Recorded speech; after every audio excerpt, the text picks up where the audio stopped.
Todos e a todas, obrigada pela presença. Eu sou a Mônica W, da comunicação da IC. É um prazer tê-los aqui com a gente hoje. Eu estou com uma colinha aqui, gente, que eu estou nervosa, tá?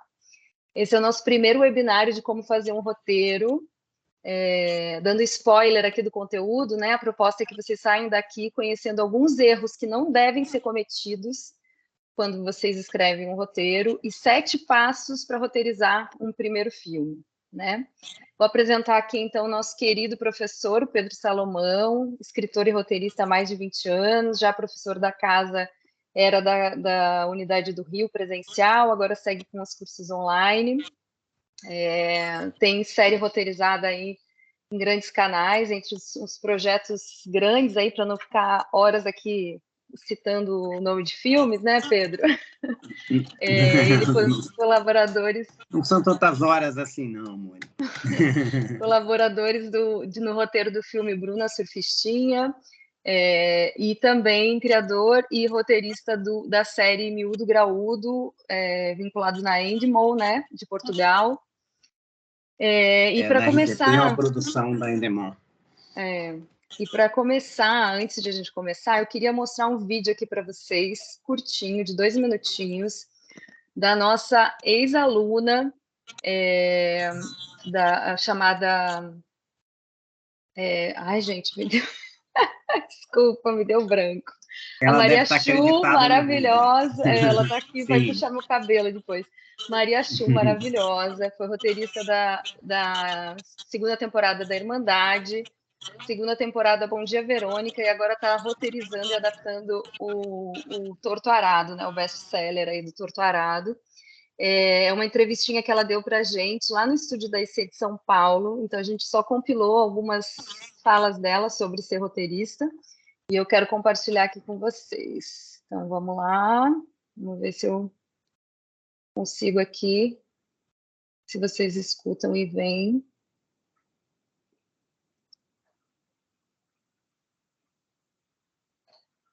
Então, estão conseguindo ver? Estamos visualizando, sim. Tá, eu vou dar o play aqui, então.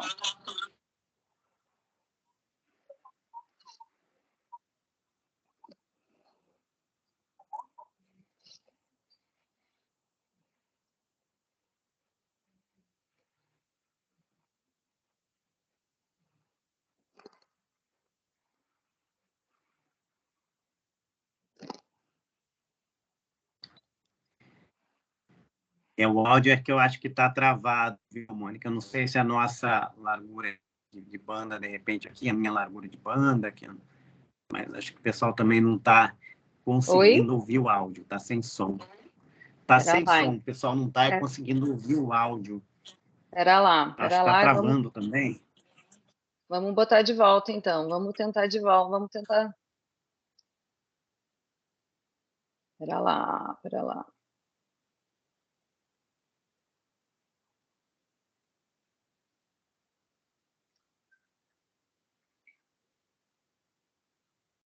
Vou parar o compartilhamento e vou tentar de volta, gente. Desculpa. Incluir som.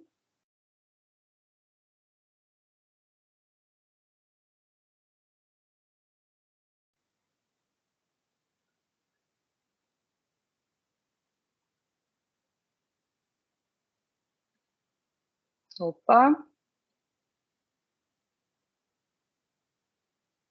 Se não der certo, eu desisto, gente.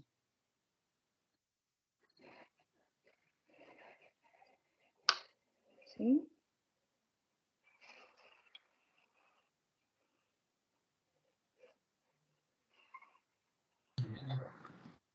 Eu acho que o áudio resolveu boicotar a gente agora, ao vivo, Mônica.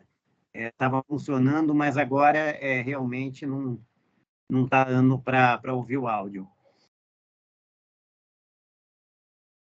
De qualquer maneira, dá para, né, as pessoas... Eu não sei se tem no site da IC essa entrevista. Tem, gente, tem. No site da IC. Eu vou então passar o link aqui para vocês, então. Vou deixar para lá, mas Uau. Vou passar o link aqui para vocês assistirem depois, e vou passar, então, a palavra para o Pedro. Vou compartilhar aqui a tela da apresentação.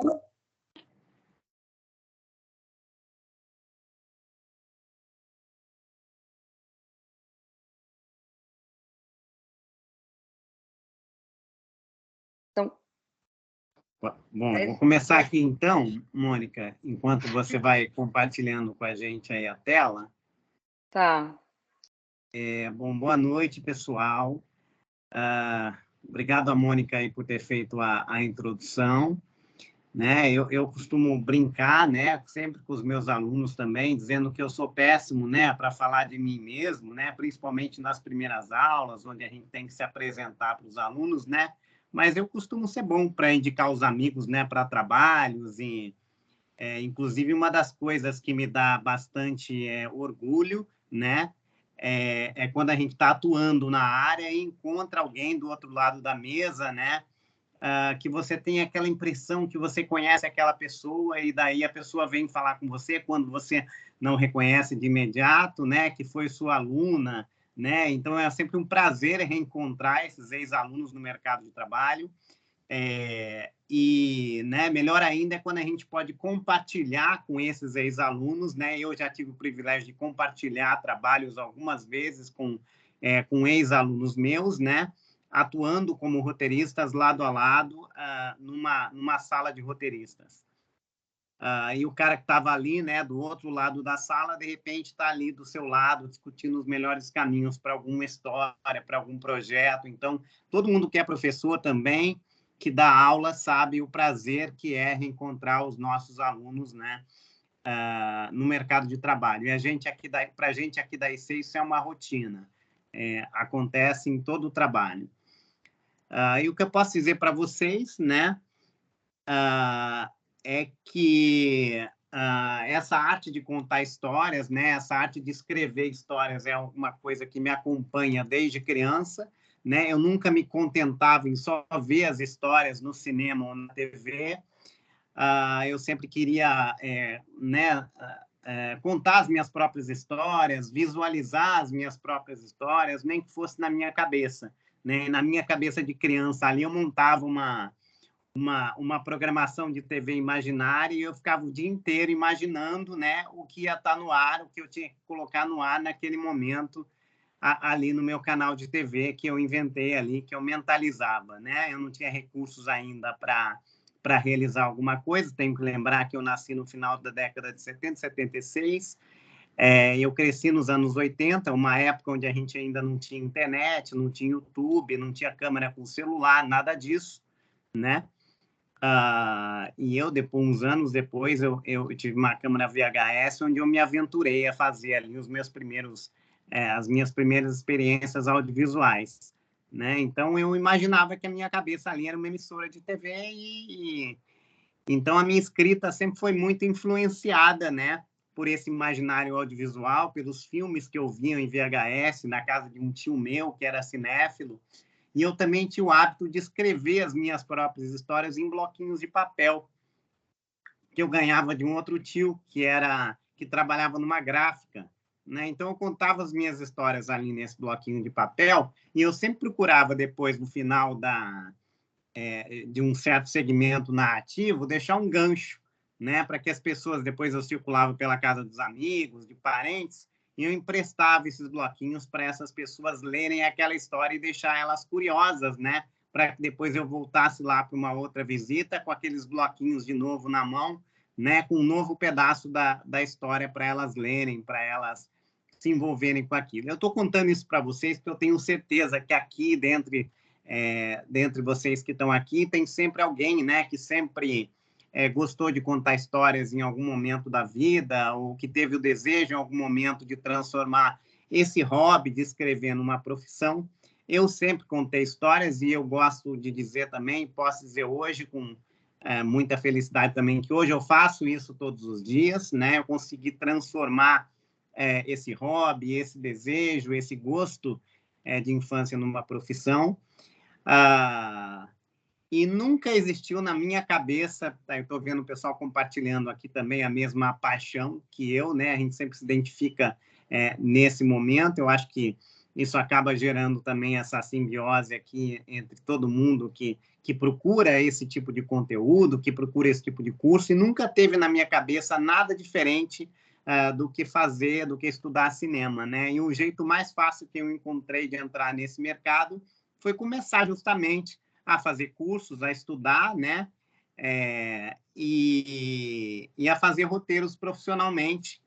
Depois, eu sabia que ingressando na sala de aula como professor, escrevendo e praticando ao mesmo tempo, fazendo networking, né? E assim eu ia conseguir ser um roteirista melhor e ser um roteirista mais bem-sucedido, mais integrado no mercado de trabalho. E eu gosto de dizer também que quando a gente passa a ensinar aquilo que a gente exerce como profissão, a gente se sente meio que duplamente responsável, né? Responsável no sentido de que a gente agora tem uma responsabilidade por aquele conteúdo que a gente está transmitindo para alguém, né? E de uma responsabilidade de organizar melhor, de transmitir esse conhecimento para as pessoas, né? E eu comecei ali como estagiário no cinema publicitário, ainda na faculdade, né? Depois comecei a atuar como produtor de televisão, graças às oportunidades que um grande amigo me deu. Um grande amigo que eu fiz, inclusive, nesses tempos de faculdade, nesse início de faculdade, me abriu as portas e eu comecei a escrever um roteiro ou outro, né?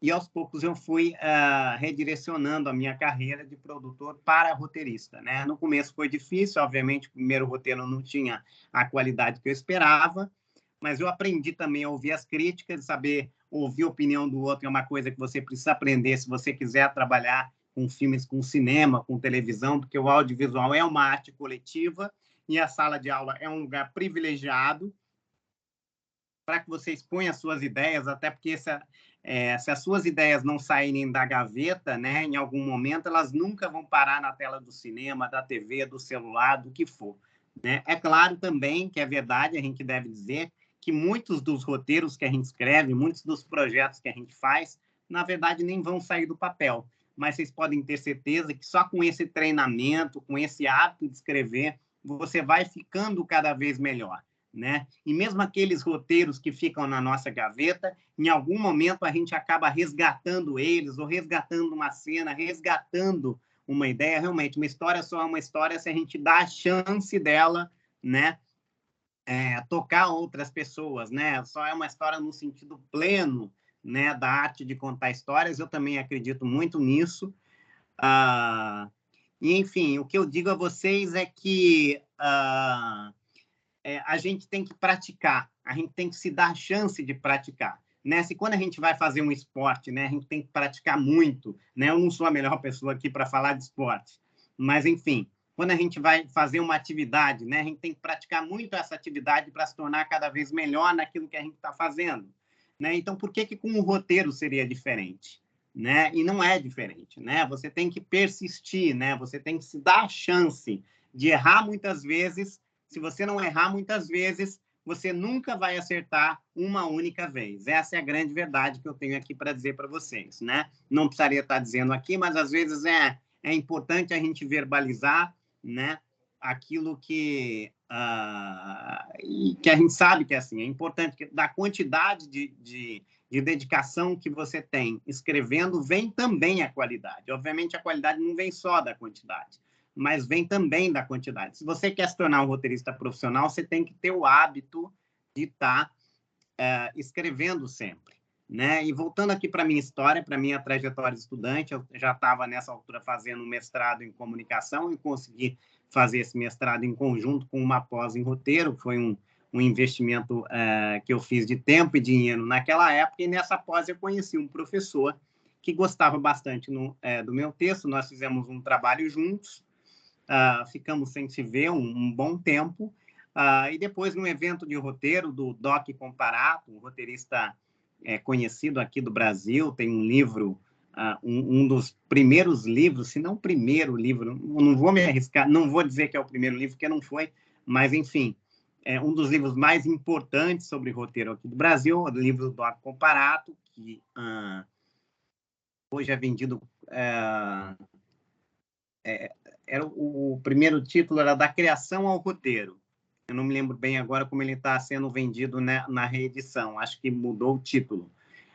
De qualquer maneira, né, nós nos encontramos, reencontrei esse professor no evento de roteiro do Doc Comparato, ele, uma grande amiga, acabamos sendo chamados por ele para conhecer uma produtora especializada em criação de conteúdo, na época a primeira do país, e a gente foi trabalhar, né, ali com esse professor. Então, assim, a vida de roteirista, né, e a vida de estudante, de professor, sempre tiveram tudo muito, muito misturado, muito mesclado. É isso aí, livro fantástico da criação, roteiro, teoria e prática, né? Não sei se atualmente ele ainda continua sendo vendido por esse nome, mas esse é o nome do livro do Doc, que foi um dos primeiros aqui no Brasil. Eu não falei que não foi o primeiro, porque tem um livro do Humberto Bárbaro lá atrás, tem umas coisas bacanas. Foi uma boa aquisição para quem está comprando aí. Agora eu estou dividindo isso aqui com vocês também, né? Porque tem muita gente talentosa aqui nessa sala, eu tenho certeza, né? A gente precisa, juntos, né? Estar ali empenhados em desenvolver o nosso mercado, né? E esse mercado audiovisual crescendo vai gerar mais dinheiro, a gente vai conseguir, consequentemente, ganhar melhor. Isso movimenta a economia do país, isso é bom para mim, para você, para todo mundo, né? E, às vezes, a gente fala muito de mercado aqui também, mercado ali, mercado acolá, né? Como se o mercado fosse uma instância superior e a gente não fizesse parte dela. E o mercado é aquilo que a gente também constrói, né? Que a gente também cria oportunidades, escreve projetos, e isso tudo é o mercado, né? Florescendo, se abrindo. A gente tem 3 bilhões e 800 milhões sendo investidos através da Lei Paulo Gustavo. Os streamings estão investindo cada vez mais em conteúdo nacional. A gente tem um público latino, por exemplo, nos Estados Unidos, que é gigantesco, né? Enfim, tem uma projeção aí, a pesquisa global de entretenimento em mídia, que indica projeções aí da ordem de crescimento de 5% para o nosso mercado audiovisual em 2025, né? E é por isso, né, dentre esses e outros motivos, que eu estou aqui junto com a IC, empenhado em formar profissionais, em descobrir novos talentos para o mercado audiovisual também, que está em expansão, né? Então, essa foi aí, eu tentei fazer uma breve introdução, se não do meu currículo, mas acho que mais importante do que isso, das minhas motivações, né, do que me trouxe até aqui, porque a gente tem que se lembrar a todo momento, né, do que trouxe a gente para o ponto que a gente está, né, para a gente se manter motivado, para a gente se manter energizado, para a gente se manter, inclusive, criativo, né, aberto, né, e tá sempre criando projetos legais com os quais a gente se satisfaça e que possa satisfazer e se comunicar com outras pessoas também, né? Eu não sei, Mônica, eu acho que eu já posso começar a falar aqui falar da aula. Olha, então, o pessoal já está compartilhando. Temos uma jornalista aqui muito comum, a gente encontra muitos jornalistas em sala de aula, pessoas que vêm já de alguma atividade que envolve, né, a escrita, mas que não necessariamente seja escrita audiovisual, pessoas que procuram os nossos cursos para aprender as técnicas, aprender a linguagem audiovisual e as técnicas escritas aí. Escrevo romances, isso é outro perfil que nós também recebemos bastante, e todos vocês são muito, muito bem-vindos. Pedro. Oi. Oi, desculpa te interromper. A gente está falando aqui, né, de muitas pessoas vindas aí da área da escrita já. A Maria Chu, né, que eu estava tentando mostrar o vídeo no começo, nossa ex-aluna, ela vinha também, a dramaturga, né, vinha aí da área da escrita, né, escrevia peças de teatro e escrevia entre outras coisas literárias, né? Uhum. Enfim, só para contribuir aí com você, deixar você tomar uma água, se você quiser. Não, E eu já eu estou exibindo aqui a tela já do começo da tua aula, dos 3 principais erros do roteirista iniciante. Se você maravilha. quiser começar, aí já está aparecendo a telinha aqui. Sem perda de tempo. Qualquer coisa eu peço aqui um segundo para vocês para beber uma água, mas por mim, vamos embora. Beleza. Bom, né, depois desse meu testemunho aqui, né, eu queria começar a aula perguntando aqui para vocês, né, se alguém já viu, né, uma foto, né, de um set de filmagem, se alguém já viu um making of, né, se alguém já participou de um set de filmagens. Estou vendo aqui o pessoal se manifestando também da área de letras, que é outro, músicos, enfim. A gente está falando aqui de pessoas que vêm de áreas, pelo menos o pessoal que se manifestou, pessoas que vêm de áreas correlatas, mas eu queria dizer também, aí temos psicólogos, né, que tem sempre a contribuir no sentido, principalmente, da construção de personagens, né, a gente vai falar um pouco disso aqui também, produtora e atriz, ou ilustradora e desenhista, e tem muita gente também, gente, que vem de outras áreas. Eu já dei aula para muitos médicos, gente que opera na Bolsa de Valores, gente que tem outras profissões e que em algum momento da vida resolve se dar a chance, né, de exercitar a escrita, que é uma coisa que sempre gostou, né? E aí o pessoal está respondendo aqui, já participei de diversos sets e tal, que era a pergunta que eu tinha feito, né? Por que eu perguntei isso, né? Porque se você respondeu que sim, né, até por ser estudante de cinema, como o nosso colega aqui falou, ou mesmo quem nunca foi num set, deve ter visto aí um make-off e a quantidade de profissionais que a gente encontra no set de filmagem, né? E cada membro da equipe está ali exercendo uma função, né? Nesse set de filmagem, uma função específica. Então, a gente vai ter o fotógrafo, o diretor de arte, o técnico de som, enfim. Então, o pessoal que fez figuração, estou vendo aqui o pessoal bem engajado na participação aqui da aula e compartilhando, né, essas experiências, né, seja de profissionais, estão no set como profissionais, sejam como espectadores, né, ou curiosos, né, e as tarefas de um set são divididas de maneira mais ou menos rigorosa, cada membro tem ali uma função específica, né, coordenando o trabalho de todos esses profissionais. A gente tem um diretor, que depois também vai acompanhar o trabalho de montagem e de finalização no filme, mas eu estou dizendo isso porque antes disso tudo, né, o que existia era uma ideia que foi trabalhada, que foi retrabalhada, que foi convertida num texto audiovisual, que é o roteiro. E o escritor responsável por essa tarefa é acreditado como o roteirista. E eu faço essa introdução, né, porque eu quero falar dos 3 grandes erros que o roteirista iniciante comete, né? E o primeiro deles está aí, que é contar e não mostrar, né? E esse erro pode ser interpretado sob 2 pontos de vista, né? O primeiro deles é a quebra da regra número 1 do roteiro audiovisual, que é o tal do mostre e não fale, que é uma expressão que vem do inglês show, don't tell. Né? O segundo ponto de vista é aquele ponto de vista do roteiro verborrágico demais, né? Sem uma necessidade ou por uma falta de domínio da linguagem audiovisual. Você bota tudo no texto e sem explorar muito os outros recursos que a linguagem audiovisual tem para nos dar.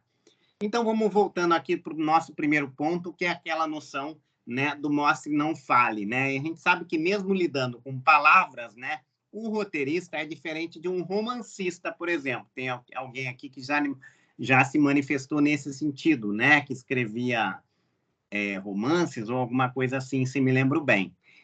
Quem escreve o roteiro não vai usar só a palavra como matéria-prima, mas também precisa conhecer o que a linguagem audiovisual tem de específico. E isso quer dizer que o roteirista vai traduzir as cenas em palavras, ou seja, aí, escritora de crônicas. Nesse caso, né, esse é o seu grande desafio, né? Essa habilidade com as palavras você tem. Agora, essas palavras têm que ser traduzidas em imagem, né? O que você coloca no papel tem que levar o público a pensar em sons e imagens. A gente sabe que a escrita contemporânea, até pela formação das pessoas muito marcada pela cultura imagética, né, pela cultura audiovisual, é normal que os escritores contemporâneos, os escritores mais novos, principalmente, já tenham essa pegada, né? Mas é importante que a gente tenha isso sempre em mente, porque o texto do roteirista, quando ele é lido, ele precisa conduzir o público numa experiência imagética e auditiva. Você precisa fazer o seu leitor do seu roteiro imaginar uma cena mentalmente enquanto ele está lendo. Se ele não consegue imaginar essa cena, ele se desconecta daquilo, ou pelo menos aquilo que você está narrando ali não está cumprindo com o propósito, né? Como se fosse o filme em texto, como alguém está colocando aqui. Desculpa, gente, estou dizendo alguém, tal, porque não está aparecendo aqui para mim o nome da pessoa. Depois eu olho aqui, eu vou abrir o bate-papo, eu vou ver o nominho de vocês e a gente conversa mais pessoalmente. Mas eu estou aproveitando aqui os ganchos que já pipocam na minha tela, as mensagens de vocês, para incluir vocês também nessa conversa, né? Então, quando a gente escreve para o audiovisual, né, a gente precisa forçar, né, as coisas no sentido de que o leitor imagine a cena mentalmente, além do domínio, portanto, sintático e semântico, ou seja, o domínio que a gente tem da gramática, do vocabulário da língua portuguesa, o roteirista precisa dominar o jargão específico do audiovisual, né? E essa consideração ela não se aplica só ao roteiro em si, mas a todos os documentos produzidos pelo roteirista, a logline, storyline, a sinopse, o argumento, a escaleta e o roteiro propriamente dito, né? Eu explico cada um desses documentos no nosso curso de roteiro online da EC. Mas vamos para o que interessa a gente nesse momento, que é aquele segundo ponto, ou seja, o problema do roteiro que também é verborrágico, né? Eu estou falando do texto que exagera no uso dos diálogos, que abusa daquelas falas redundantes que às vezes nem precisavam existir e às vezes acaba até subestimando a capacidade do público de entender as coisas através das imagens. Eu não estou falando daquele diálogo que acrescenta uma ou outra camada na narrativa. Esse diálogo é bem-vindo, né? Aquele diálogo que às vezes acrescenta uma outra camada ao que está sendo visto, ou mesmo às vezes se contradiz aquilo que está sendo mostrado, enfim, é um diálogo que enriquece a experiência, né? Eu estou falando daquelas linhas de diálogo que estão ali só sublinhando aquilo que as imagens já falaram, né? Ou que estão sendo usados como muletas, né, verborrágicas para explicar de uma maneira dialógica, né, o que poderia ter sido narrado de maneira mais interessante, explorando os outros recursos da linguagem audiovisual. Isso significa que o roteirista está subaproveitando os recursos visuais que o cinema oferece, como enquadramento, ângulo de câmera, movimento de câmera, a montagem, entre outros tantos recursos, né? E esse erro acaba produzindo uma coisa pior, que é subestimar a inteligência do público. Eu garanto para vocês que espectador nenhum gosta de se sentir menosprezado quando está assistindo um filme. Pelo contrário, isso acaba até prejudicando a fruição do espectador, que perde a oportunidade de se envolver com a narrativa de uma maneira mais completa, mais complexa também, né? Ter uma experiência cinematográfica mais completa. Bom, esse é o primeiro erro que a gente pontua aqui. Eu queria pontuar logo em seguida aqui um segundo erro, que é o clichê, ou seja, a redundância. E eu estou falando aqui aquele roteiro preguiçoso, né? Que não é capaz de pensar numa solução diferente daquela que a gente já viu muitas vezes em muitos outros filmes. E eu queria deixar claro aqui, gente, que ninguém precisa ser escravo da originalidade. Ninguém precisa inventar a roda o tempo inteiro. O que deixa um roteiro interessante para o público, em geral, é um equilíbrio entre o velho e o novo. Presta atenção no que eu estou dizendo. É uma combinação entre aquilo que é conhecido, que é previsível, que é um caminho que o espectador já percorreu, e aquilo que é original, que é novo, que faz você pensar que, às vezes, o roteirista vai por um caminho e, de repente, ele toma um atalho diferente e te surpreende. E a prática vai levar cada um de vocês a encontrar esse equilíbrio dentro da proposta de cada filme. É claro que, se a gente falar de um filme experimental, não vai ser clichê em cima de clichê, pelo contrário, né? Nem é o que o público específico, o nicho específico desse tipo de filme, né, espera. né? Mas a gente pode dar aqui o exemplo de uma cena com um encontro romântico de um casal, né? Que normalmente acontece ali com os dois se beijando e rodopiando no meio de um jardim, de um cenário idílico, bonito. Beleza, só que isso a gente viu muitas vezes já no cinema. Não estou dizendo que você não possa narrar a cena dessa maneira. Provavelmente essa vai ser a primeira ideia que vai passar pela sua cabeça. Mas se você pensar um pouquinho, você pode narrar essa mesma cena do encontro do casal de maneira mais interessante, com eles ali no meio da rua, no meio do trânsito, no meio dos carros, e de repente um dos personagens se abaixa e oferece o anel de noivado, e os carros começam a buzinar, por exemplo. Enfim, estou inventando aqui uma história com vocês. Na verdade, a gente, enquanto espectador, estava até esperando que eles estavam caminhando para um lugar idílico que eu falei, um jardim ou qualquer coisa assim, mas acontece esse congestionamento e tudo mais, e o anel de noivado acaba sendo entregue ali no meio da avenida, e os carros buzinam e tudo mais. Quer dizer, é a mesma ideia, mas você surpreende o público com uma coisa um pouquinho diferente. Você passa de uma cena que seria uma cena comum, que passaria até desapercebida, que você esqueceria essa cena depois que os créditos finais. Sim, o pessoal que está perguntando aí dos slides, a gente pode disponibilizar eles depois para vocês. Mas eu estava dizendo que a gente pode narrar isso de uma maneira que a gente vai esquecer essa cena depois que os créditos finais sobem, como a gente pode também narrar essa cena de uma maneira que ela fique memorável ali, de alguma maneira, na cabeça do público, né? Mas vamos falar agora do terceiro errinho, que é a tal da descrição infilmável. Aqui eu estou falando quando o roteirista pira o cabeção, né? E indica alguma coisa que é impossível de ser realizada, né? E para falar disso, a gente tem que voltar um pouquinho lá para o início da nossa exposição. O pessoal está rindo aí, mas é verdade. Às vezes a gente pira o cabeção mesmo, né? E não é que a gente não tenha que pirar o cabeção, não. E eu já falo mais especificamente a respeito disso, né? E lá no começo do nosso webinário, né, a gente estava falando de um set de filmagens, né, que tudo começa com uma ideia que vai virar um roteiro, e esse roteiro, se tiver alguma pretensão de ser realizado, vai passar pelas mãos de um produtor que vai fazer uma leitura de produção desse roteiro. E daí, a partir do número de externas, do número de atores, do número de figurantes, dos objetos de cena, de uma infinidade de coisas, de informações que o roteiro vai pegar, né? Tem pessoal que já está habituado a essa atividade aí de produtor, né? Vai pegar tudo isso, vai quantificar isso, né? Vai chegar num valor global, né? Vai chegar num valor total, num total geral. E daí você pode me perguntar o que é que o roteirista tem a ver com isso. E eu vou te responder tudo e nada ao mesmo tempo, né? Nada, porque realmente, quando você estiver escrevendo a primeira versão do seu texto, você não precisa ficar se censurando, né? Se você pensou num helicóptero, se você pensou numa bomba explodindo, né, no Cristo Redentor ali, que ganha vida e sai caminhando pelo calçadão de Copacabana, abençoando os banhistas, meu amigo. Ok, nesse momento, o filme é teu, entendeu?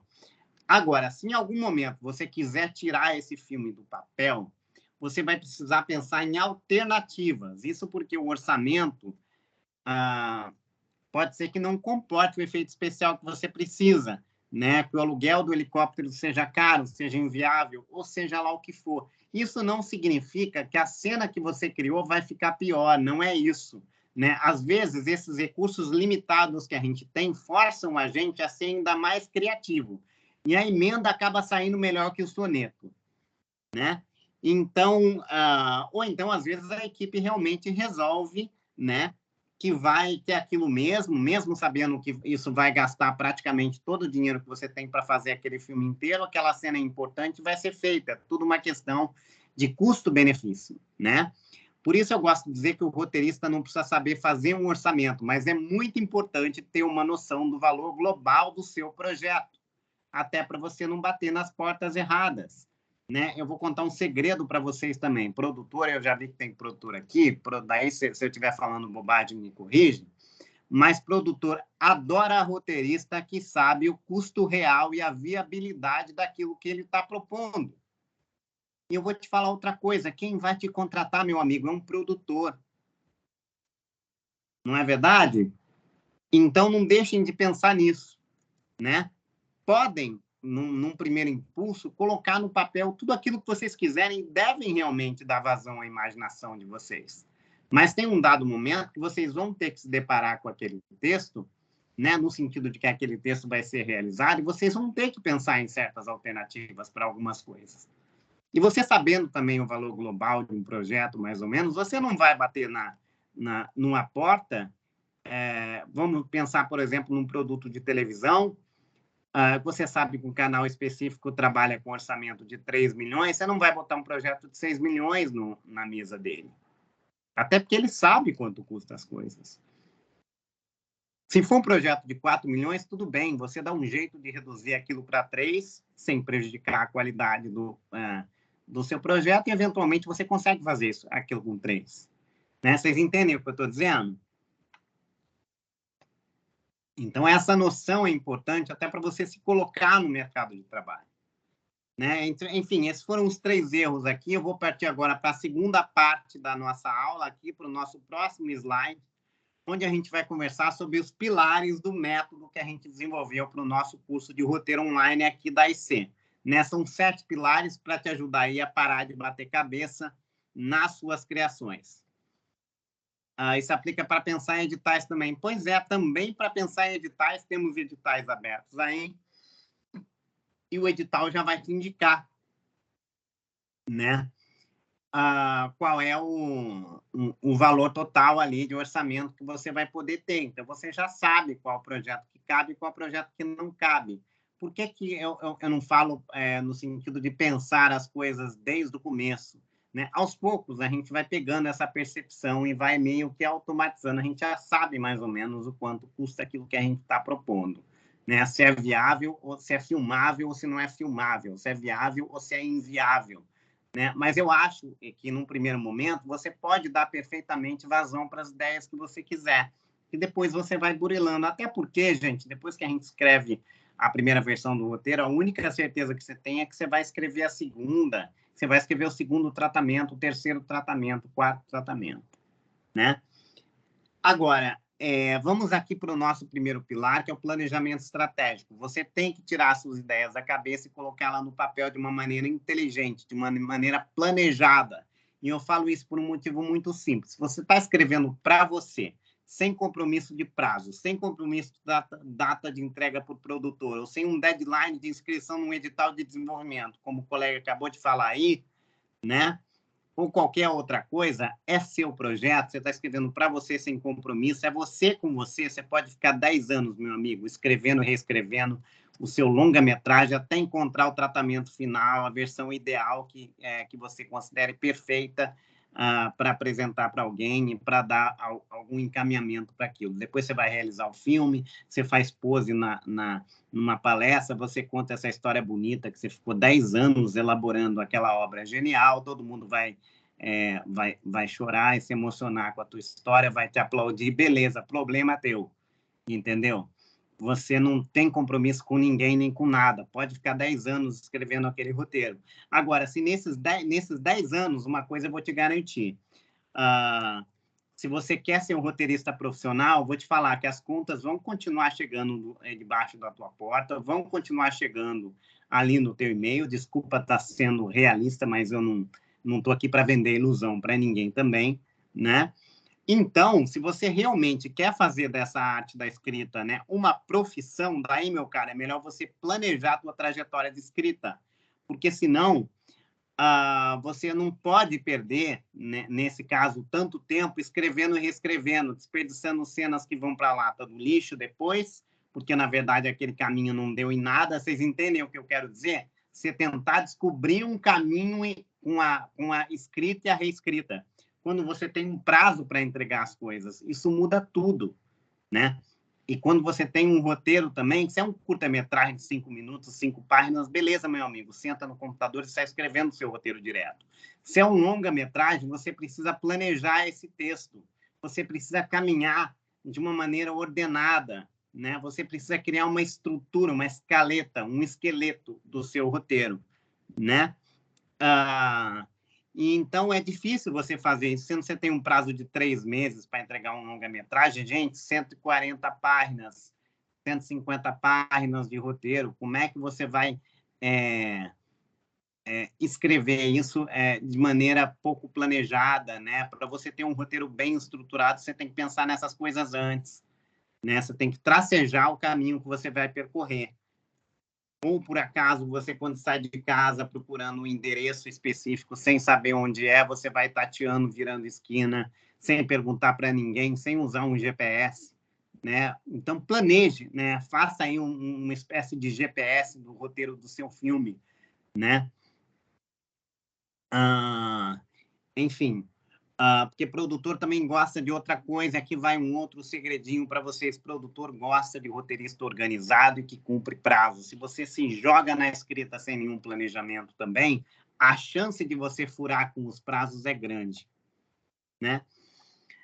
Bom, o segundo pilar do nosso método tem a ver também com essa questão do planejamento, que é o desenvolvimento da sua história. Eu queria enfatizar aqui a importância da pesquisa durante a fase de escrita do roteiro, e antes dessa fase de escrita também. Eu costumo até brincar quando eu falo para os meus alunos que o pesquisador é um grande amigo do roteirista, né? Todo roteiro ficcional ou documental tem um tema, que pode ser até um tema universal, mas que precisa ser desenvolvido, e para isso a pesquisa ajuda demais, e a gente dá muito pouco valor à pesquisa, né?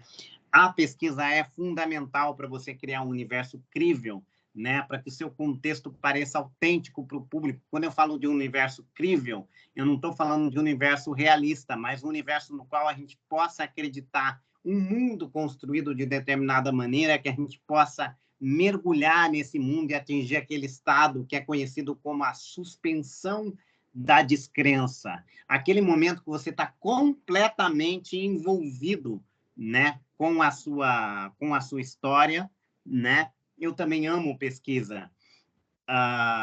E você está ali imerso na história enquanto espectador e não questiona mais se aquilo é uma invenção, se aquilo é uma criação de espírito de alguém, né? E uma boa pesquisa te ajuda também a desenvolver personagens sólidos, né? E a gente estava falando aqui também da colega psicóloga aqui, né? Ter uma trama mais envolvente, uma trama mais autêntica, né? A pesquisa te ajuda também a descrever melhor os ambientes e as situações de maneira que elas pareçam mais verossímeis. Isso permite também que o público se envolva mais profundamente na história, tudo parece mais autêntico, né? Como é que você vai, por exemplo, escrever um filme de investigação que se passa numa delegacia, se você sequer foi numa delegacia? Sabe o que vai acontecer? Você vai escrever essa cena da delegacia inspirado naquela imagem de delegacia que você tem de filmes que você viu. E às vezes não é nem aquele contexto que você está usando na tua história. Então a tendência é você criar coisas estereotipadas sem querer estereotipá-las, né? Que você pode querer uma caricatura de fato, é grande, né? Então é claro que o seu filme é uma peça de ficção e você tem todas as liberdades poéticas possíveis que você achar que deve se dar. Mas quando você tem muitos erros ou muitas inconsistências, isso também prejudica a credibilidade da narrativa e desconectam o público daquilo que ele está vendo. E daí não tem suspensão da descrença que aguente, né? E, gente, quando eu estou falando de pesquisa, eu não falo só de pesquisa de coisas factuais ou de coisas históricas. Eu estou falando também da pesquisa acadêmica, que vai fazendo a gente se envolver com o tema, né? Você, como roteirista, vai saber converter qualquer tipo de informação em sons e imagens através do seu texto. A pesquisa também te ajuda a entender, por exemplo, a linguagem de uma época, as expressões e palavras mais comuns. Às vezes você está escrevendo um roteiro de época, o seu personagem não precisa necessariamente falar em português arcaico, mas só de você puxar algumas expressões e o jeito de falar da época já é o suficiente para você enriquecer essa experiência.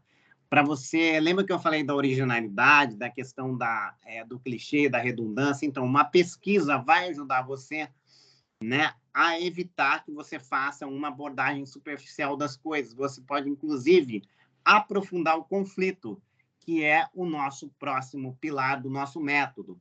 E a gente pode dizer com segurança, né, que o conflito, né, é o grande motor do drama clássico, né? É a razão de existir do drama clássico. Isso porque sem conflito não tem drama, ou pelo menos não tem drama no sentido clássico. Eu estou usando a palavra drama aqui, né, no sentido amplo, né, lato sensu. Eu estou falando de dramaturgia.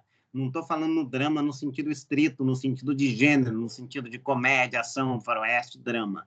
Né? Drama aqui eu estou falando no sentido de qualquer narrativa em que existe um conflito. Seja essa narrativa literária, teatral, cinematográfica, né? Porque o drama surge nesses dois contextos, surge no contexto escrito, no caso do contexto literário, no contexto encenado de um espetáculo, né? Em grego, drama significa ação, portanto, arte dramática é aquela que imita uma ação, né? E para falar do drama clássico, a gente tem que falar também da dinâmica envolvendo os personagens, entre esses personagens, um vai se destacar como personagem principal. Esse personagem principal vai atravessar essa narrativa com um começo, meio e um fim, formando um arco dramático, perfazendo esse arco dramático, e no decorrer do trajeto desses 3 atos, o personagem classicamente sofre uma mudança. Essa é a famosa jornada do herói, que talvez vocês já tenham ouvido falar, né? Tradicionalmente, o personagem principal ele só vai se transformar quando ele passa por um conflito, ou seja, quando a narrativa proporciona para ele a oportunidade de enfrentar as falhas que ele tem, de se olhar no espelho, né? Para que a gente encontre, portanto, um personagem transformado, ressurreto, renascido, modificado no final da narrativa, né? Esse personagem precisa tomar consciência dessas falhas que ele carrega com ele, né? E isso só vai acontecer se ele superar obstáculos no meio do caminho que forcem ele a se deparar com essas suas falhas, com essas suas dificuldades, enfim. Vocês estão entendendo o que eu estou colocando, gente? Está claro para vocês? Só me dá um retorninho aí para eu saber se... Ah, maravilha. E às vezes também a gente começa a falar, mas né, não sabe se está sendo claro na exposição. Obrigado, gente. Beleza. Bora falar, então, de construção de personagem, né? Porque quando a gente fala aqui, vamos para o nosso próximo pilar aqui, né? Quando a gente fala em construção de personagem, né? Muita gente fala, é muito comum a gente ouvir essa palavrinha nos cursos de roteiro, de que o nosso personagem deve ser multidimensional. Mas a maioria das pessoas acaba, estão lembrando aqui do Joseph Campbell, né? Porque eu falei da jornada do herói, né? Que, na verdade, é um debruçamento que o Christopher Vogler faz, que é um roteirista norte-americano, que trabalhou em vários Rei Leão, vários filmes, que escreve um livro chamado A Jornada do Escritor, que é também inspirado no estudo das mitologias do Joseph Campbell. Mas isso aqui a gente não tem como me estender nisso aqui, senão a gente vai longe, são 3 horas de aula só falando disso. Mas, enfim, a gente estava falando aqui da questão do personagem multidimensional, né? E essa palavrinha, estava dizendo como essa palavrinha virou uma palavrinha da moda, mas as pessoas acabam interpretando isso muito mal, né? Acham que para a gente construir um personagem consistente, com muitas camadas, com muitas dimensões, a gente precisa, por exemplo, fazer um perfil detalhado do personagem, nos mínimos detalhes. Tá baixo o áudio aqui, gente, para todo mundo? Vocês estão me ouvindo, gente? Será que, de repente, eu estou me afastando do... Para mim, tá bom? Tenta aumentar aí o seu áudio. Beleza. Mas a gente está falando aqui, né? E, às vezes, quando a gente fala que o personagem tem que ser multidimensional, a primeira coisa que a gente faz é criar um perfil muito detalhado, né, do personagem, né? E, gente, você não precisa fazer um mapa astral do teu personagem. Você não precisa fazer um exame de DNA do seu personagem para saber quem ele foi na vida passada, né? Se isso te ajudar na tua criação, ok, tá? Mas o importante não é isso. O importante é você definir bem aquelas características que vão aparecer na tela, que vão te ajudar a estruturar a sua narrativa. Beleza. O pessoal está ouvindo melhor agora. Parece, nunca sei quando terminar. Pois é, o limite é esse, né? Daquilo que te serve narrativamente. Tudo bem você ficar ali escrevendo. Se você pegar o livro do Sid Field, por exemplo, Como Resolver Problemas de Roteiro, ele conta até um caso de personagem inconsistente, que ele quando ele pegou para análise de um filme brasileiro até, que era uma cinebiografia do compositor conhecido Villa-Lobos, um filme mais antigo, década de 90, isso. E ele fala né, que o personagem inconsistente, então ele acabou recomendando que a pessoa escrevesse ali 2 páginas sobre a trajetória daquele personagem, e nisso a pessoa encontrou melhor o personagem. Tudo bem, eu entendo isso, mas você tem, em dado momento, que sintetizar esse teu perfil para aquelas características que realmente te ajudam a narrar a tua história. Senão você vai ficar perdido. Você acha que em 2 horas de filme você vai conseguir visualizar aquelas 3 páginas que você escreveu de características desse personagem? E depois você vai passar o perfil para alguém. Você acha que aquilo vai ajudar aquela pessoa de alguma maneira? Ela vai só se frustrar, porque ela vai ler aquele perfil, depois ela vai ler o roteiro e falar, mais isso, mais é aquilo, mais é aquilo outro. Não aparece na tela, né? Então, refinem isso, pelo menos antes de entregar esse perfil nas mãos de outra pessoa. E vamos focar menos nas características físicas do personagem e pensar que elas só importam de verdade, né? O pessoal está perguntando aqui de métodos de construção, a gente pode falar melhor disso depois no nosso espaço final aí para algumas perguntas e respostas, senão eu vou acabar... com o Marcos Palmeira, lembraram aqui do filme do Villa-Lobos, o Marcos Palmeira interpretava, acho que o Villa-Lobos, né, era o protagonista do filme. Depois você pega o livro do Como Resolver Problemas de Roteiro do Sid Field, você vai ver que ele fala desse caso. E, enfim, vamos focar menos nas características físicas do personagem e pensar que elas são importantes de verdade se elas, de fato, se refletirem na tela, do Zelito Viana, exatamente. O personagem cheguei a conhecer o Zelito, inclusive. Se o seu personagem é baixinho, por exemplo, você está colocando seu personagem baixinho ali no perfil de personagem, ok. Mas em que isso implica na sua história? Ele trabalha como duende no Natal, junto com o Papai Noel, ok. Faz sentido ele ser baixinho. Entendem o que eu quero dizer? Agora, se não, ele pode ter 2 metros de altura, gente. E não tem problema. Ele pode ter 2 metros ou ele pode ter 1,5 metro. O que eu estou dizendo a vocês, com essa brincadeira que eu estou fazendo aqui, é que o que você escreve em termos de característica do personagem tem que ter algum sentido. Tem que aparecer de alguma maneira na tela. Tá?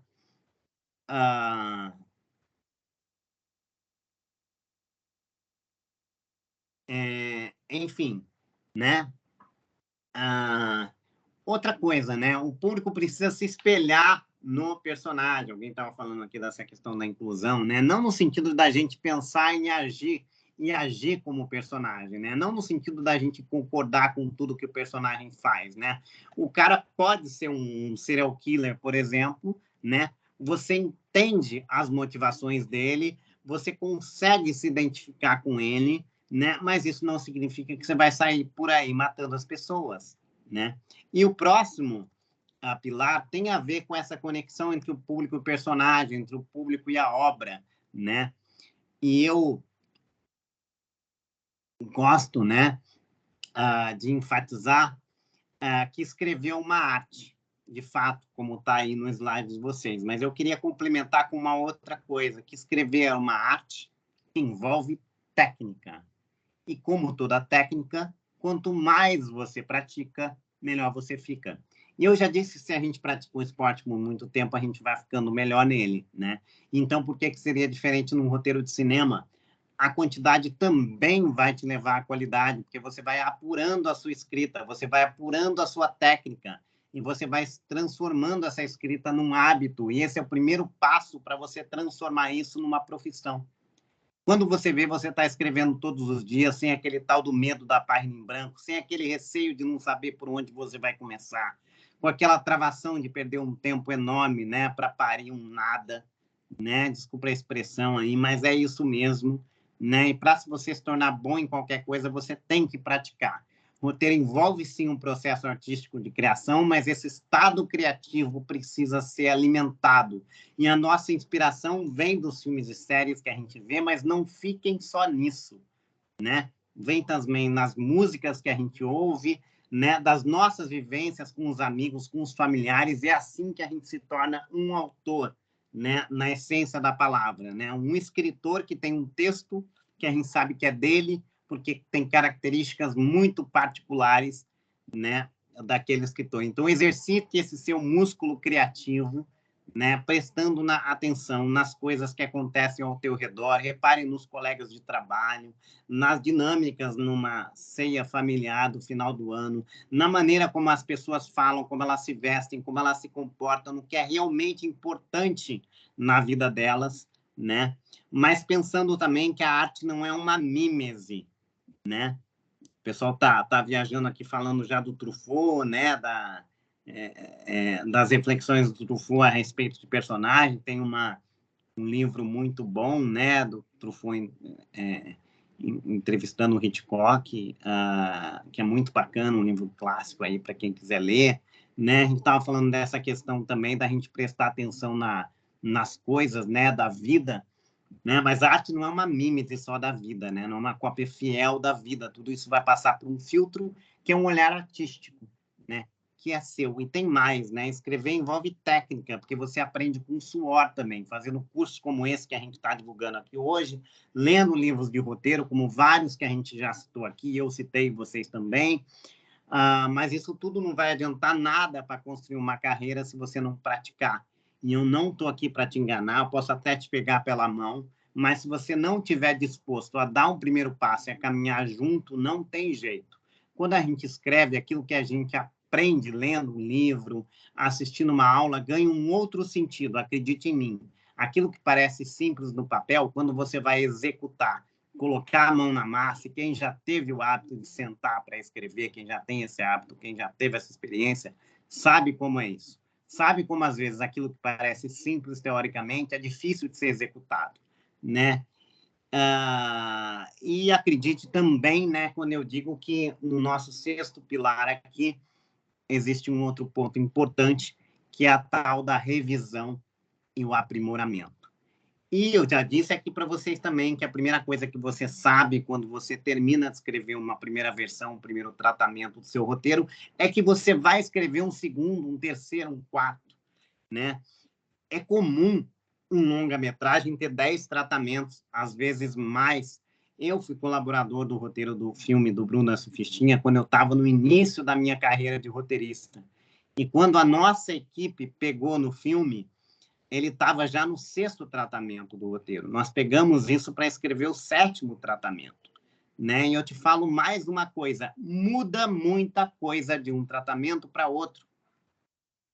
Mas é isso mesmo que eu estou falando aqui dos tratamentos, é a minha experiência de vida, mas é uma coisa que vocês vão ouvir dos colegas também, né? Principalmente quando a gente está falando do primeiro e segundo tratamento, muda muito, né? Até porque você, como roteirista, é a primeira pessoa que dá concretude para uma ideia. Essa ideia pode até vir de um produtor, ser uma encomenda, né? Ou mesmo uma adaptação, que também é um trabalho muito comum da gente fazer no começo da carreira, que é adaptar o livro de alguém, né? Mas quando eu falo que a gente precisa dar concretude para as ideias, é inclusive porque as ideias em si nem são registráveis lá na Biblioteca Nacional. O que você vai registrar é a execução da sua ideia. Pois é, pessoal testemunhando aqui também como as coisas mudam de um tratamento para outro, né? Mas até chegar a esse primeiro tratamento, você tem que ter essa ideia e jogar ela no papel, né? E você já saber que para você registrar isso, né, apesar disso prescindir de registro, juridicamente, que é o papo também, né? Mas a gente acaba registrando até porque às vezes é exigido num edital ou para a gente se proteger melhor, né? A pessoa em geral, quando vem com uma ideia para você, em geral ela tem uma ideia abstrata, mesmo que na cabeça dela o filme esteja inteiro. E não tá. A gente sabe que não tá. É uma ideia. Você vai ser a primeira pessoa que vai dar concretude para essa ideia. E daí a gente volta para aquela nosso começo da aula do mostre, não fale, né? Você vai pegar esse conceito, né? E você vai transformar ele num filme, num projeto de filme, num texto audiovisual, né? E a pessoa pode até te dar um feedback, né? Estamos falando disso no sentido, mas não era bem isso que eu estava pensando. A vontade de falar nessa hora é óbvio que não era bem isso. Você não estava pensando em nada, só tinha uma ideia. Eu sentei a minha bunda ali não sei quanto tempo para dar concretude para a tua ideia. E daí você está vendo, a tua ideia está visualizando a tua ideia pela primeira vez, na verdade, que eu estou dando, não é? Concretude para ela. Essa é a verdade. Mas vocês também não devem, né, levar as coisas para o lado pessoal, tá? Porque senão vocês vão sofrer muito na carreira de vocês. Não pense que a pessoa está te dando. Você precisa estar aberto para isso, porque cinema, audiovisual de maneira geral, é uma arte coletiva. Vai ter muita gente olhando para o seu texto, opinando sobre o seu texto, falando coisas muito bacanas, falando bobagens absurdas, mas não leve também isso para o lado pessoal, né? A pessoa que às vezes está te dando um feedback ruim do seu trabalho, né? Ela não está tentando te atingir, te perseguir ou qualquer coisa. Eu sei que tem muita gente, inclusive no audiovisual, que às vezes tem dificuldade de ler um roteiro, de entender um roteiro, né? Inclusive, esse é um dos propósitos desse tipo de curso, como a gente estava dizendo, por receber, né? Pessoas também de outras áreas afins do audiovisual que estão a fim de entender melhor o processo de escrita de um roteiro, né? E, enfim, e, inclusive, tem uma ocasião muito interessante onde eu estava falando dessa questão do feedback, né, de você saber ouvir as pessoas, e eu estava falando do momento do pitching, onde a gente vende a nossa ideia oralmente, né, para algum player do mercado audiovisual que esteja ali do outro lado do balcão. Nossa, mas se o roteiro é meu, a ideia é minha, pode mudar tudo? Essa questão do mudar tudo ou não, isso aí já é uma outra história. Depende do seu contrato, depende do teu nível de envolvimento com aquele projeto, se é seu ou se não é, efetivamente. Se você está trabalhando para alguém, a gente pode falar disso melhor, se você quiser. Mas, enfim,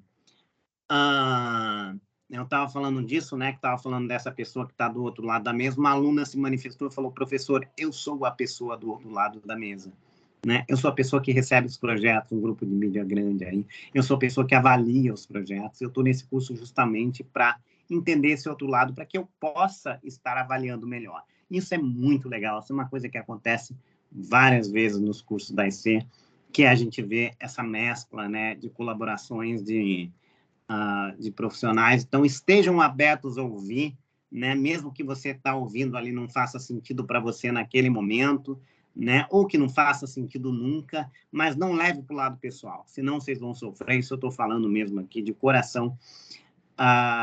E vocês vão acabar ficando desmotivados, né? Mesmo dando o primeiro passo, acaba desmotivando você a dando o segundo, o terceiro. Vocês precisam ser persistentes nessa carreira, e quando a gente está trabalhando em equipe, a gente tem que ser flexível. Depois você me cobra os direitos autorais, aí o colega que publicou a frase, que eu roubei ela para mim aqui, que caiu no exato momento propício para a minha exposição, tá? Enfim, a gente tem que ser resiliente, né? E tem que evoluir com essa nossa persistência. Eu vou roubar tudo que vocês falarem aí e vou botar aqui no texto da aula, né? Então, o pitching é esse momento, de fato, né? E o pitching, né? O pitching é esse momento que você está ali ouvindo justamente a pessoa que está do outro lado, né? Que você está ali para ouvir um produtor, um distribuidor, um exibidor, alguém que pode vir a ser um parceiro, que pode vir a investir no seu projeto, e você tem que estar preparado para esse momento de ouvir, de olhar para caras de nada, de olhar para caras empolgadas, olhar para caras não empolgadas, mas você tem que estar empolgado, você tem que estar transmitindo energia, porque afinal aquele projeto é seu e se não te empolga, não vai empolgar mais ninguém. Tá bom, gente? Eu acho que esses são ali 7 pilares importantes.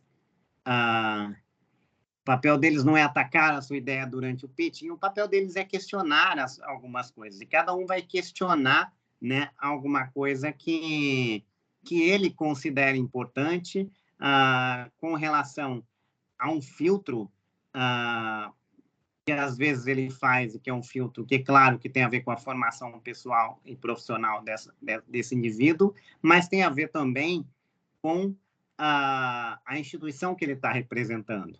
Então, às vezes, aquela pergunta que a pessoa te faz tem um outro fundo, né, que está tentando entender se ele consegue pegar aquele produto e inserir dentro de um canal de TV específico, né, que ele está ali representando, está ali atrás de projetos também nesse sentido. Ninguém está ali para perder tempo no pitching, ninguém está ali só para atacar o seu projeto. Todo mundo que participa do pitching quer de fato, ouvir, né, projetos legais e poder sair de lá com alguma coisa que possa virar um negócio. Conteúdo é o rei, gente. Sem conteúdo não existe nada, não existe audiovisual. Então, se valorizem, né, se especializem, se empenhem, sejam persistentes, sejam resilientes, né? Já participei do pitch, mas foi um momento muito tenso. Realmente, a gente nunca se acostuma, a gente nunca vai estar confortável. Mas quando a gente estiver 100% confortável, é porque tem alguma coisa errada. Até porque isso é um fator muito legal na nossa profissão também. Não existe rotina. Cada projeto é um projeto diferente. Gente, obrigado por terem me ouvido até aqui. Eu vou parar aqui a minha exposição, né? Eu vou Imagina, falar um eu é que pouquinho ainda, agradeço Pedro. Sim, sim, eu estou só encerrando aqui a minha exposição, Mônica, e passo aqui a palavra para você. Tá bom, desculpa, tô metida aqui, tô me entrando. Não, que isso, eu é que estava aqui me despedindo do pessoal no sentido mesmo de despedir do final aqui, né, arrematar o final da exposição, mas continuamos juntos. Pessoal, vou deixar vocês, quem quiser mandar pergunta no chat, no finalzinho aí o Pedro volta um pouquinho. Eu queria agradecer muito o Pedro por estar aqui com a gente hoje, né? Essa aula foi muito incrível, muito bom trocar. Estou querendo até trocar de profissão, Prazer. Pedro. Sair da comunicação e virar roteirista.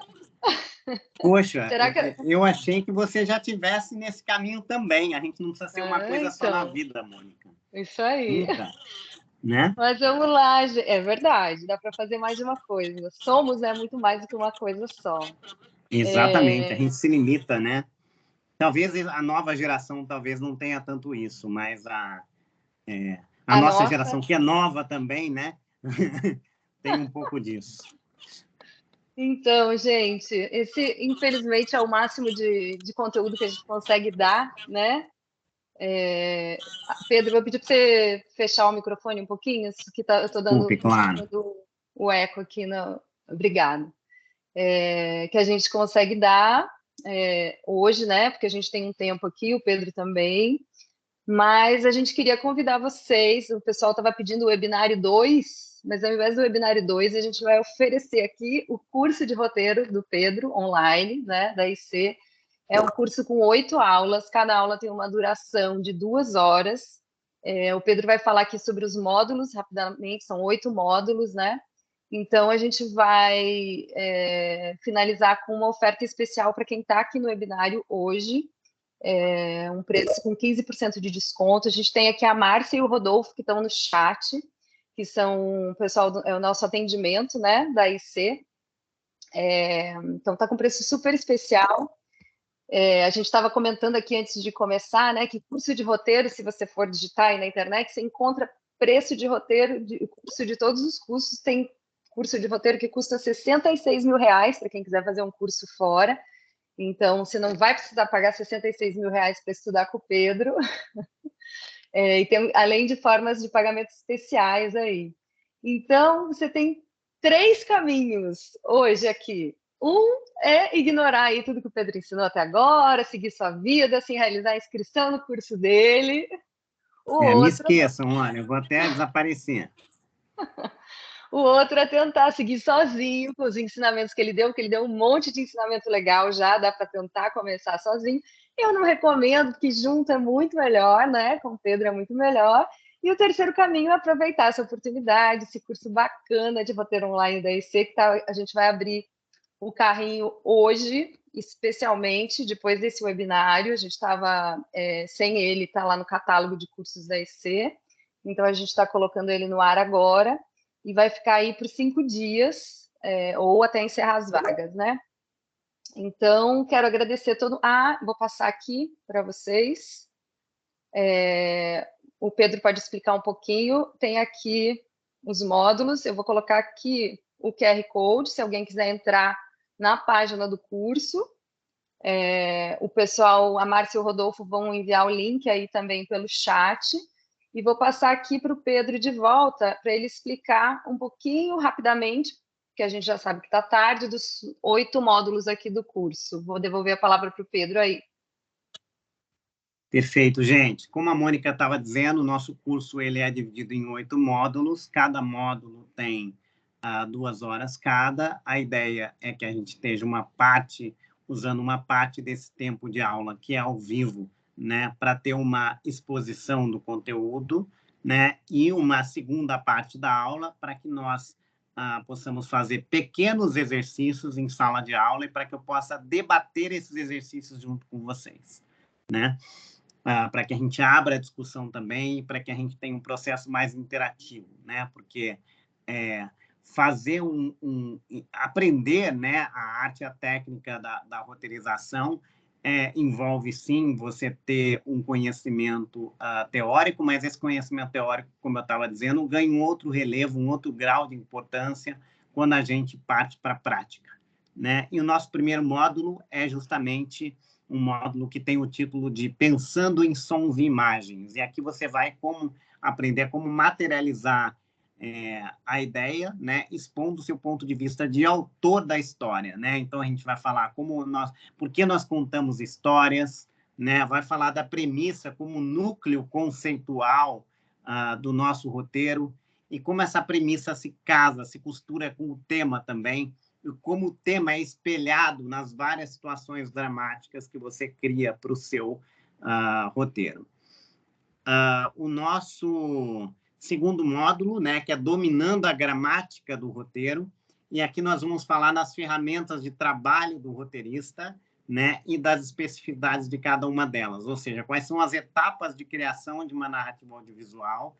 Vamos falar dos conceitos de storyline, sinopse, argumento, escaleta e roteiro. E vamos falar dos processos de trabalho individuais ou coletivos dentro da indústria audiovisual.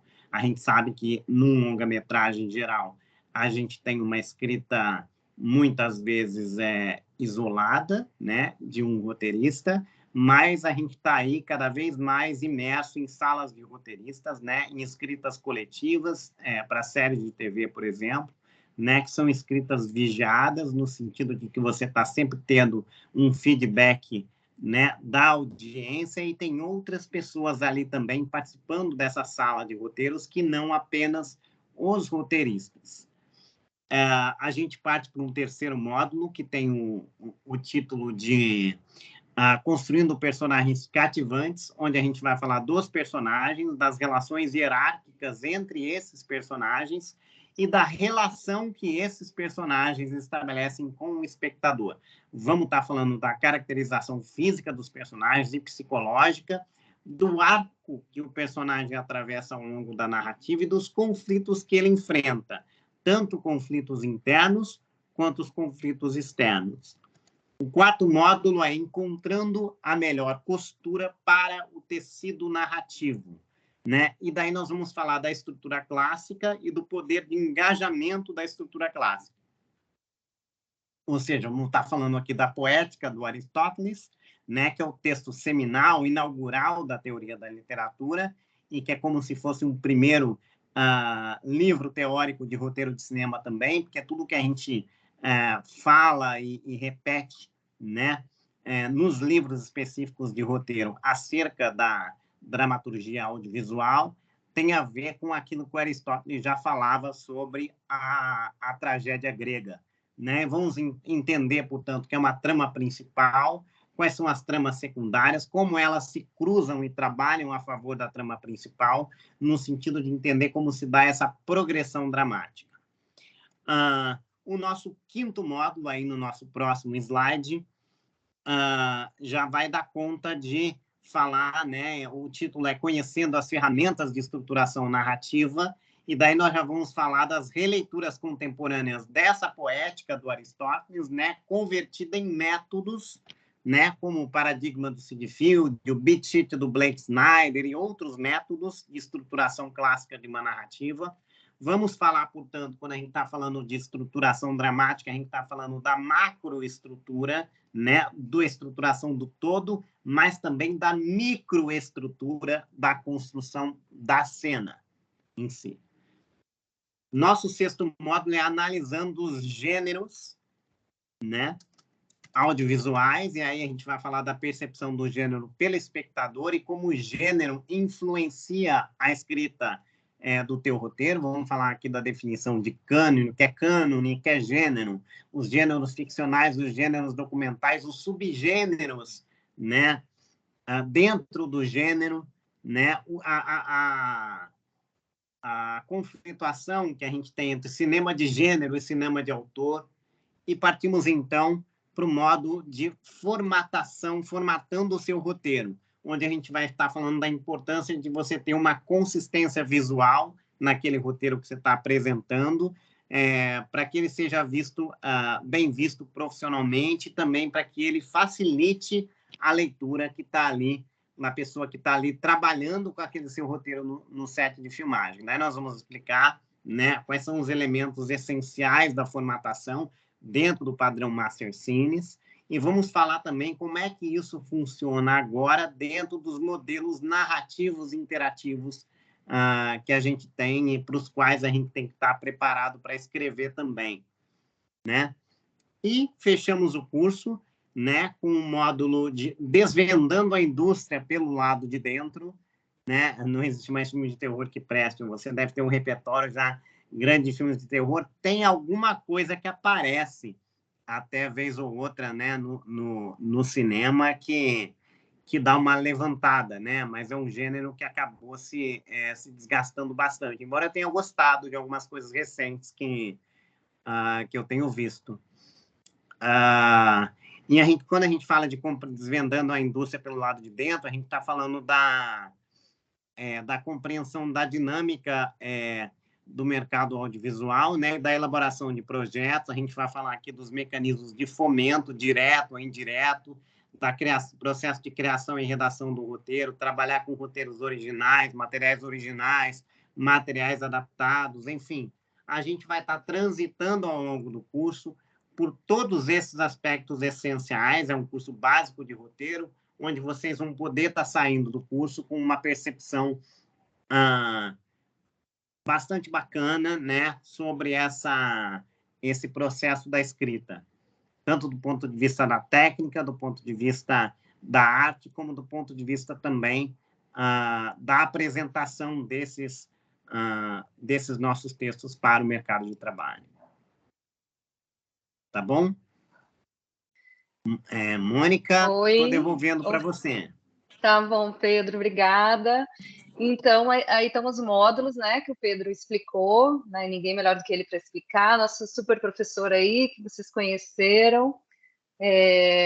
Esse curso todo, ele é online, então vocês podem fazer de qualquer lugar no Brasil, as aulas são ao vivo, como o Pedro falou, são 2 horas de aula por módulo, né, por dia. Ele acontece toda terça-feira, então das 19 às 21, o curso vai começar dia 5 de setembro, na plataforma online da IC. Vou colocar aqui o QR Code. Como eu falei, hoje tem essa promoção para quem está aqui, para quem está participando. O valor do curso hoje ele é 1.700, tem 15% no pagamento à vista.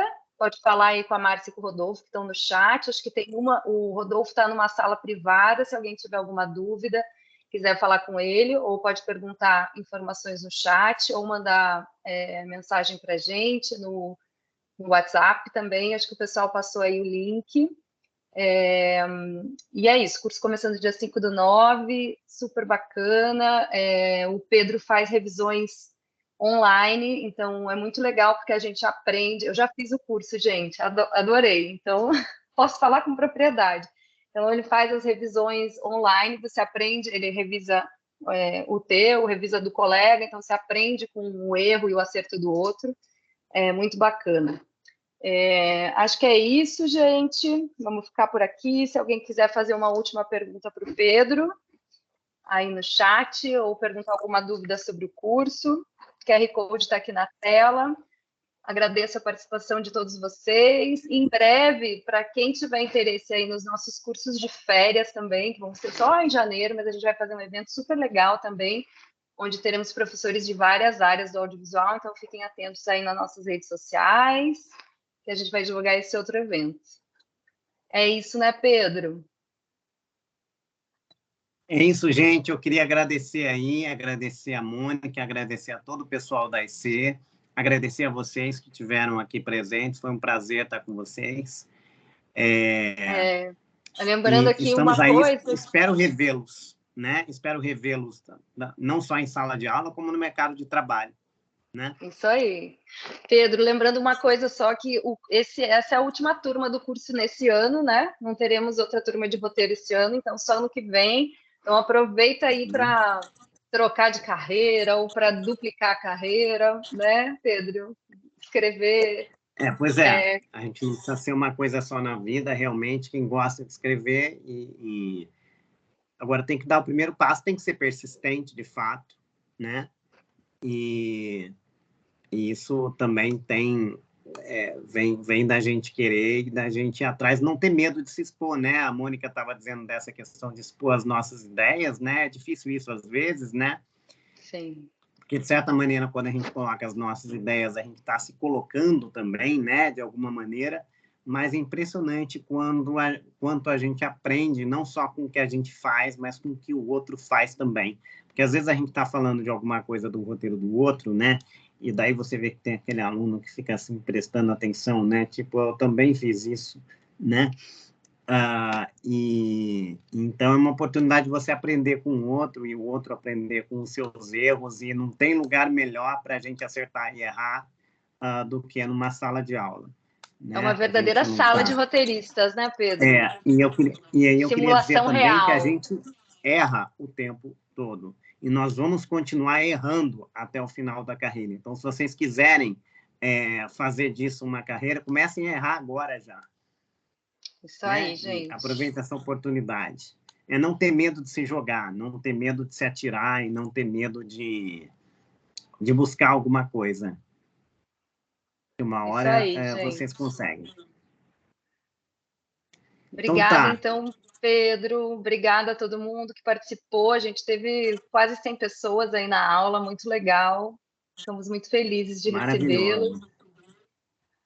Uma boa noite para todos. Boa noite, gente. Tchau, pessoal. Tchau, tchau.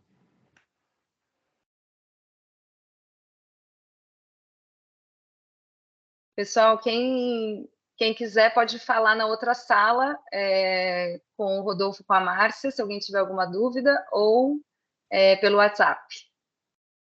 Tchau, tchau.